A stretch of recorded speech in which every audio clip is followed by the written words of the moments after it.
Нещото,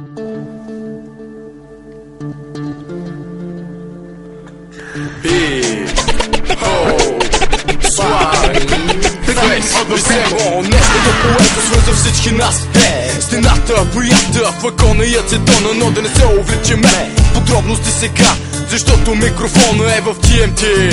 Капачката му махам, с ръката ръкомахам, натискам аз бутона и разпръсквам ацетона. Патрулката минава, но мен не ме е баба. За графити си говорим и не трябвах и да спорим, че градът е Филипето, мястото където всяка стена е с графити. Да, не ми ли вярваш, хей? Ела и провери и ще видиш графитите на нашите стени.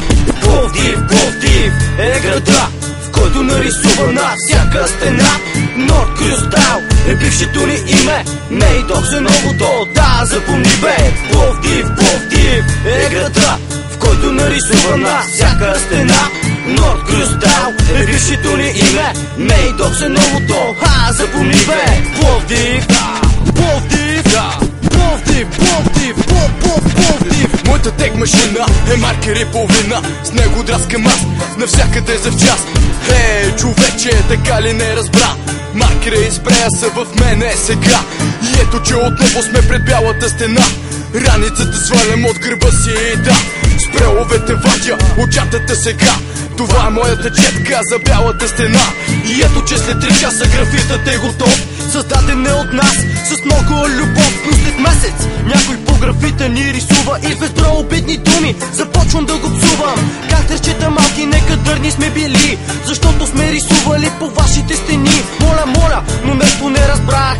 Ние просто рисуваме, не продаваме бял прах, бял прах. Няма значение, няма да ни разберете, за това по-добре намира ни оставете. Пловдив, Пловдив е града, в който нарисува на всяка стена Норд Крю стайл е бившето ни име. Мейдокс е новото, да, запомни бе. Пловдив, Пловдив е града, в който нарисува на всяка стена Мейдокс майна е нашето име. МД накратко, запомни бе.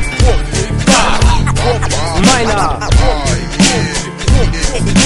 Ние сме момчетата от града на Филипетата. Енди се наричаме и графитите обичаме, но най-големият проблем под тепетата са именно те, бабетата и чингетата. Нощно време тези бабички не спят и на кварталните чингета постоянно звънят веднага по сигнала. Патрулката си отзова